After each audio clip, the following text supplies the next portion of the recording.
بسم اللہ الرحمن الرحیم۔ 8 نومبر کو ایک بہت تاریخی نوعیت کا زبردست قسم کا بچوں کا مارچ ہونے جا رہا ہے۔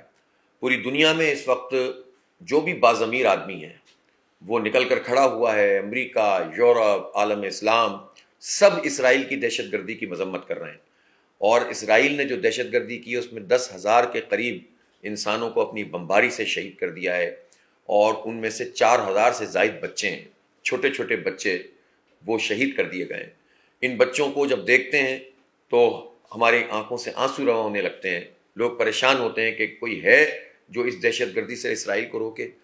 میں تمام والدین سے کہہ رہا ہوں، اور جتنے بھی اسکولز ہیں ان کی انتظامیہ سے درخواست کر رہا ہوں کہ آپ اپنے بچوں کو اس مارچ کا حصہ بنائیں۔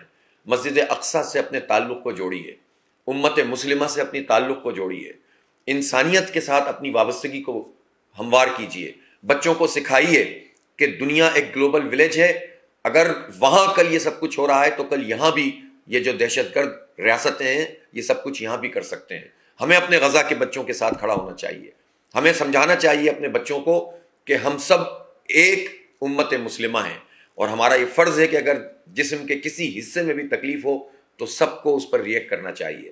تو میری اپیل ہے تمام بچوں سے، میری اپیل ہے تمام اساتذہ سے، میری اپیل ہے اسکولز کی انتظامیہ سے، اور میری اپیل ہے تمام والدین سے کہ ایک تاریخی قسم کا بچوں کا غزہ مارچ کریں، پوری دنیا کو بتا دیں کہ اب یہ دہشت گردی مزید نہیں چل سکتی، جنگ بندی کرنی ہوگی، وہاں فلسطینیوں کو ریلیف دینا ہوگا۔ آئیں کراچی کے بچے غزہ کے بچوں کے ساتھ کھڑے ہو جائیں، پاکستان کے بچے غزہ کے بچوں کے ساتھ کھڑے ہو جائیں، اور پوری دنیا کو بتا دیں کہ اس طرح سے اب ظلم جاری نہیں رہ سکتا۔